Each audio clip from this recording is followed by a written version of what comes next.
मित्रों, कथा बहुत ही रोचक है। देववाणी चैनल के साथ बने रहें। चलिए कथा को आगे बढ़ाते हैं। इसी समय एक घुड़सवार राजा के सामने आकर खड़ा हो गया। वह बाण नहीं छोड़ सके। घुड़सवार पसीने से लथपथ था, मानो लंबी यात्रा करके आ रहा हो। उसने घोड़े से उतरकर राजा को प्रणाम किया और घबराए स्वर में बोला, मैं आपकी ही तलाश में निकला था पिताश्री।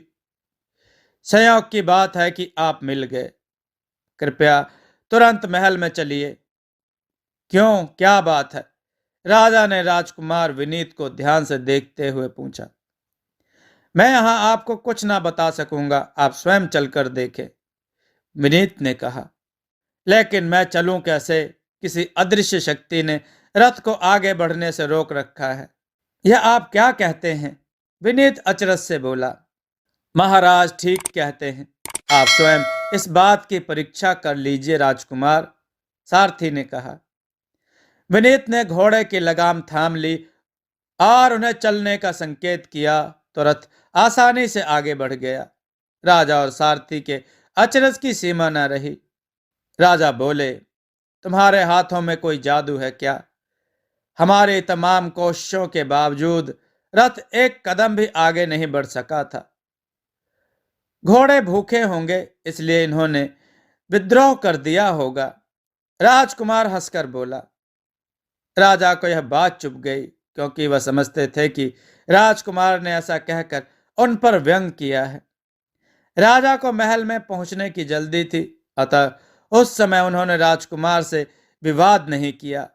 उन्हें यह भय था कि कहीं रथ फिर न अड़ जाए, अतः उन्होंने सारथी को राजकुमार के घोड़े पर आने को कहा और राजकुमार से रथ हाँकने का आग्रह किया। राजकुमार उन्हें रथ पर बिठाकर रथ हाँकने लगा। रथ बिना किसी विघ्न बाधा के तेजी से दौड़ने लगा। राजा मन ही मन इस तर्क वितर्क में डूब गए कि अचानक ही वह अदृश्य आवाज कहाँ गायब हो गई और रथ चलने कैसे लगा। उन्होंने अदृश्य आवाज के विषय में राजकुमार को कुछ नहीं बताया, लेकिन उनके मन में यह शंका उठ रही थी कि रोकने वाली अदृश्य आवाज का कोई ना कोई संबंध राजकुमार विनीत से अवश्य है। इसके माने स्वयं राजकुमार विनीत राजा के विरुद्ध षड्यंत्र करने में संलग्न था। लेकिन क्यों? राजा ने विनीत पर अपनी यह शंका प्रकट नहीं होने दी। वह चुपचाप उसकी गतिविधियों पर अध्ययन करते रहे। रहस्यों के गहरे और अंधे कूप में वह कोई मार्ग न खोज पा रहे थे। महल आकर उन्होंने जो सूचना पाई, जो दृश्य देखा, वह उनके विस्मय, ग्लानि और दुख की चरम सीमा थी। उनके आते ही महल के नौकरों ने उन्हें एक कटा हुआ हाथ दिखाते हुए कहा, महाराज, अभी घंटा भर पहले यह कटा हाथ आंगन में गिरा है। भगवान जाने यह शैतानी किसने की है। पता नहीं किसका हाथ है। दैवी योग से उस समय राजकुमार महल में उपस्थित थे। हमने यह खबर उन्हें बताई। राजा समझ गया कि राजकुमार उनकी खोज में किस लिए निकला था। वह हाथ कोहनी से नीचे का हिस्सा था। राजा उसे गौर से देखने लगे। गोरा गोरा हाथ, कोमल हथेली, लंबी पतली उंगलियां, हथेली पर मेहंदी रची हुई, उंगलियों में हीरे की बहुमूल्य अंगूठियां। हाय, मेरी बेटी स्वर्ण प्रभा का हाथ है। राजा धाड़ मार कर रो पड़े। महल में फिर कोहराम मच गया। दर्शकों और शुभचिंतकों की भीड़ लग गई। दुख और करुणा का सागर बहने लगा। राजा कटे हुए हाथ को हृदय से लगाए पागलों की तरह प्रलाप करने लगे। राजकुमारी स्वर्ण प्रभा की आंख खुली तो उसने अपने को एक अंधेरी कोठरी की खाट पर पाया। उसे अपने शरीर में बेहद कमजोरी महसूस हो रही थी। उसने उठने की कोशिश की तो उठ नहीं सकी। उसे लगा कि उसका सिर चकरा रहा है, हाथ पैर झंझना रहे हैं। वह असमर्थ, असहाय सी अंधेरे में घूरती रही। उसे भूख प्यास भी सता रही थी, पर वहां भूख प्यास मिटाने का कोई साधन नहीं था। घटना चक्र उसे एक एक करके याद आने लगा, लेकिन वह क्यों और कैसे घटित हुआ, यह रहस्य नहीं सुलझा पा रही थी। अचानक उसे अपने स्वर्ण महल और पिता की याद आ गई। उसकी आंखों से आंसू बह चले। अपने दुर्भाग्य पर उसका रोम रोम सिसक उठा। जाने कितनी देर तक वह रोती सिसकती रही। अचानक कोठरी में रोशनी फैल गई। स्वर्ण प्रभा ने आंखें फाड़कर अचरज से देखा। कोई व्यक्ति जलती हुई मशाल लिए उसकी तरफ चला आ रहा था। उस व्यक्ति का सारा शरीर रीछ जैसा था। मुख पर काले कपड़े के नकाब थे। सिर्फ उसकी आंखें दिखाई देती थी। स्वर्ण प्रभा उसे देखकर भय से चीख उठी। उसने अपना मुख हथेली से ढक लिया। स्वर्ण प्रभा के निकट आकर वह व्यक्ति बड़ी ही मधुर आवाज में बोला, डरो नहीं राजकुमारी, मैं तुम्हें किसी प्रकार का कष्ट नहीं दूंगा। मैं तो तुम्हारे जीवन की रक्षा करना चाहता हूं। भयावनी शक्ल वाले व्यक्ति की मधुर वाणी ने राजकुमारी का भय कुछ सीमा तक कम कर दिया। वह चेहरे से हाथ हटाकर कांपती आवाज में बोली, मैं यहां क्यों लाई गई हूं? तुम कौन हो? घबराओ नहीं राजकुमारी, तुम्हें सब कुछ मालूम हो जाएगा। नकाबधारी हंसकर बोला, आज 4 दिन बाद तुम्हारी बेहोशी दूर हुई है। तुम्हें भूख प्यास सता रही होगी। बोलो, क्या खाओगी? नकाब पोश के मुंह से हमदर्दी के बोल सुनकर राजकुमारी की भूख प्यास बढ़ गई। वह ललक से बोली, कुछ भी खा लूंगी। भूख के मारे मेरी अतड़ियां ऐंठ गई। नकाब पोश तुरंत वापस मुड़ा और अंधेरे में खो गया। लगभग 5 मिनट बाद कोठरी में फिर मशाल की रोशनी फैल गई। नकाब पोश हाथों में भोजन का थाल लिए राजकुमारी के पास आया। राजकुमारी यह देखकर चकित रह गई कि भोजन का थाल लेकर आने वाला नकाब पोश पहले आने वाले नकाब पोश से कद में काफी छोटा था। उसके हाथ कलाई से उंगलियों तक खुले हुए थे, जो किसी स्त्री के हाथ मालूम होते थे। इसके अलावा उसका नकाब काले रंग के स्थान पर गहरे लाल रंग का था। मशाल की रोशनी काफी तेज थी, इसलिए राजकुमारी को पहले और दूसरे नकाब पोश के अंतर समझने में कोई कठिनाई नहीं हुई। जब लाल नकाब पोश ने उससे भोजन करने को कहा, तो उसकी आवाज से राजकुमारी का संदेह विश्वास में बदल गया, जबकि पहला काला नकाब पोशधारी पुरुष था। राजकुमारी को लगा कि वह षड्यंत्रधारियों के जाल में फंस गई। षड्यंत्रकारी स्त्री और पुरुष दोनों हैं। राजकुमारी को इनकी कमजोरी महसूस हो रही थी कि वह स्वयं अपने हाथों से भोजन नहीं कर सकती थी। लाल नकाब पोश ने बड़े अपनत्व से अपने हाथ में उसे भोजन खिलाया। राजकुमारी के भोजन कर लेने के तुरंत बाद लाल नकाब पोश वहां से चला गया। यद्यपि राजकुमारी उससे बातें करना चाहती थी।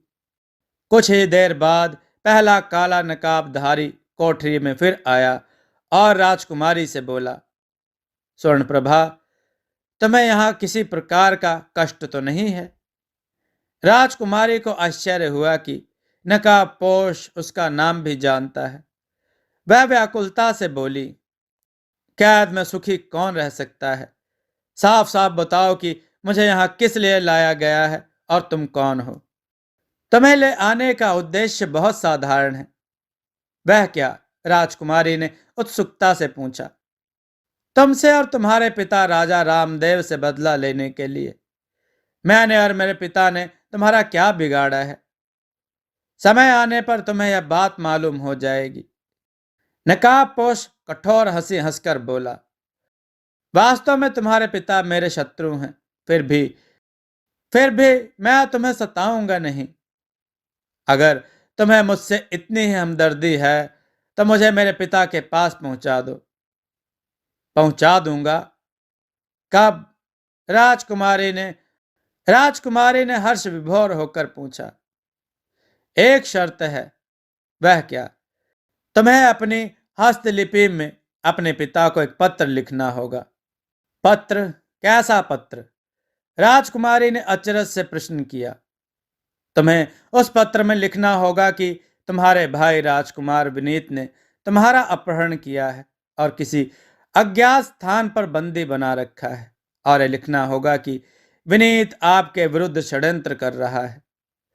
उसका विश्वास ना करें और उसे तुरंत बंदी बना ले। मैं अपने भाई पर झूठे आरोप नहीं लगा सकती। राजकुमारी तड़प कर बोली, अभी तो तुम मुझे और मेरे पिता को अपना दुश्मन कह रहे थे, अब उसमें मेरा भाई कहां से शामिल हो गया? तुम्हारा भाई हम सबका दुश्मन है। स्वर्णप्रभा, नकाबपोश कठोर स्वर में बोला, वह तुम्हारा और तुम्हारे पिता का जानी दुश्मन है। तुम्हारी बात मेरी समझ में नहीं आती।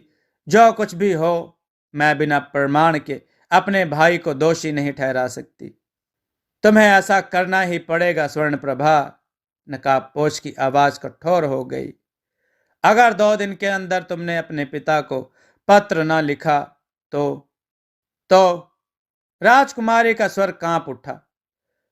तो तुम्हें अपने पिता का कटा हुआ सिर अपने सामने मिलेगा। नहीं, नहीं, नहीं। राजकुमारी कानों पर हाथ रखकर बड़ी जोर से चीख उठी और दूसरे ही क्षण बेहोश हो गई। नकाबपोश ने एक क्रूर ठहाका लगाया और कोठरी से बाहर निकल गया। उसके निकलते ही कोठरी का दरवाजा अपने आप बंद हो गया। राजा रामदेव संकटों और षड्यंत्रों के जाल में उलझे हुए थे। व्यक्तिगत परेशानियों के कारण उन्होंने राजकाज में रुचि लेना छोड़ दिया था। उन्हें प्रजा के सुख दुख की कोई परवाह न रह गई थी। शासन के संचालन का कार्य उन्होंने अपने सलाहकार, बुद्धिसेन और सैनिक अधिकारियों पर छोड़ दिया था। वह स्वयं दिन रात अपने विरुद्ध होने वाले षड्यंत्रों का पता लगाने और अपराधियों को पकड़ने के प्रयत्न में व्यस्त रहते थे। राजा की उदासीनता के कारण प्रजा निरंकुश हो चली थी। राज्य में अशांति, अपराध और अनुशासनहीनता बढ़ रही थी।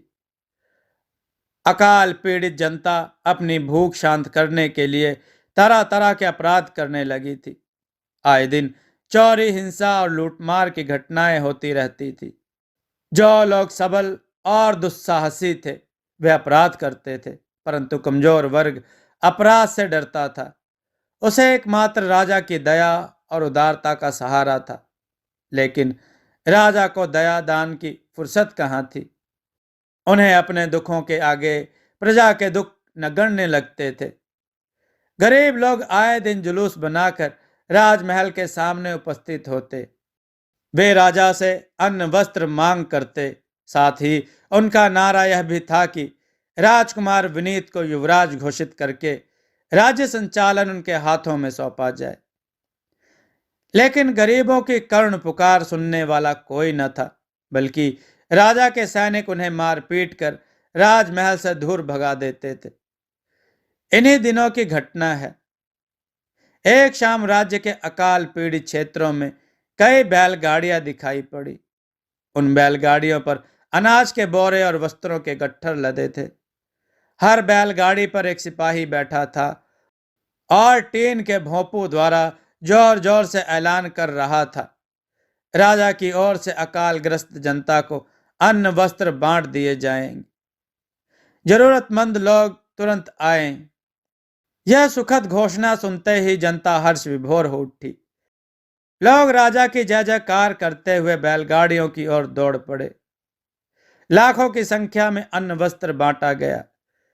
तारीफ की बात यह थी कि प्रत्येक व्यक्ति को या प्रत्येक परिवार को उतनी मात्रा में अन्न बांटा गया कि आगामी 3 माह तक वह अपना भरण पोषण कर सके और नई फसल होने तक उसे भूख से बिलखना ना पड़े। गरीब जनता राजा रामदेव का यशोगान करती न आघाती थी। उनके रोम रोम से आशीष फूट रहा था। लेकिन अचरज की बात तो यह थी कि स्वयं राजा रामदेव को इस घटना के बारे में कुछ भी मालूम नहीं था। उन्होंने अपनी ओर से जनता को अन्न वस्त्र बांटने का कोई आदेश नहीं निकाला था। उन्होंने इस विषय पर सोचा तक न था। जब दया दान प्राप्त जनता उन्हें धन्यवाद और बधाई देने के लिए राजमहल के सामने एकत्र हुई तो उनके अचरज का ठिकाना ना रहा। राजा ने विस्मय से कहा कि उन्होंने ऐसा कोई आदेश नहीं निकाला था।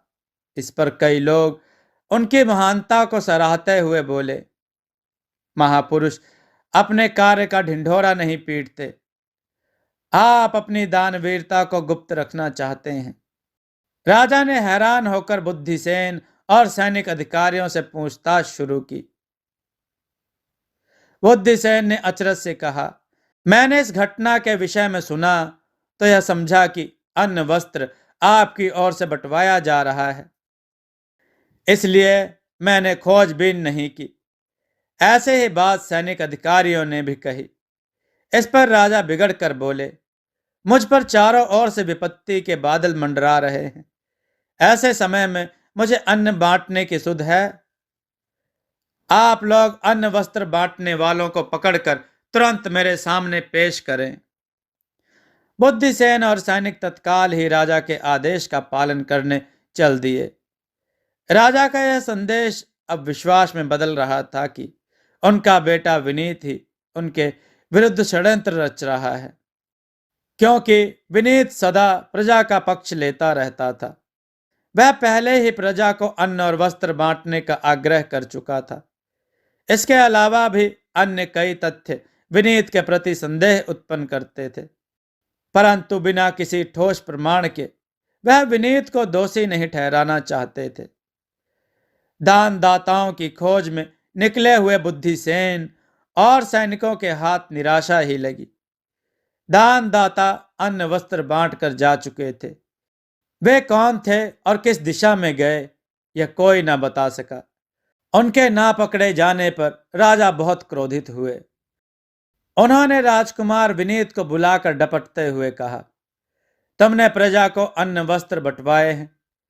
विनीत पहले तो कुछ क्षणों तक खामोश रहा, फिर शालीनता से बोला, ऐसा तो मैंने नहीं किया पिताजी, लेकिन यदि वास्तव में जनता को अन्न वस्त्र की सहायता मिली है तो यह बहुत ही उत्तम कार्य हुआ है। चुप रहो, राजा गरज कर बोले, यह सब तुम्हारी ही कारगुजारी है। मैं तुम्हें कठोर दंड दूंगा। अपराधी को दंड मिलना ही चाहिए पिताजी, विनीत ने निर्भीकता से कहा। तुम बहुत ही ढीठ हो गए हो, राजा क्रोध से कांपते हुए बोले। मैं तुम्हें अपने उत्तराधिकारी से वंचित करके आजीवन कारावास दे दूंगा। ऐसा ना कहिए महाराज। बुद्धिसेन राजा को शांत कर समझाने लगे। पिता पुत्र में विवाद, मतभेद और दुराव होना अच्छा नहीं होता। आपके शत्रुओं और प्रजा पर इसका बुरा प्रभाव पड़ेगा। वे आपकी आपसी अनबन का नाजायज फायदा उठाने लगेंगे। यह तो तुम ठीक कहते हो बुद्धिसेन, लेकिन अब मुझे इसका विश्वास नहीं रहा। विश्वास की जड़ें इतनी कमजोर नहीं होती महाराज, बुद्धिसेन गंभीरता से बोले। मित्रों, कथा बहुत ही रोचक है। देववाणी चैनल को सब्सक्राइब करके इसके साथ बने रहें और कथा को लाइक जरूर करें। आगे की कथा जरूर सुने मित्रों। दोस्तों, आपको यह कथा कैसी लगी, अपने विचार और सुझाव कमेंट में जरूर दें। हमारी कथाओं को लाइक करें, हमारे चैनल को सब्सक्राइब करना न भूलें। हमारी कथाओं को शेयर जरूर करें, जिससे लोगों को अच्छा ज्ञान प्राप्त हो। जय श्री राम भक्तों।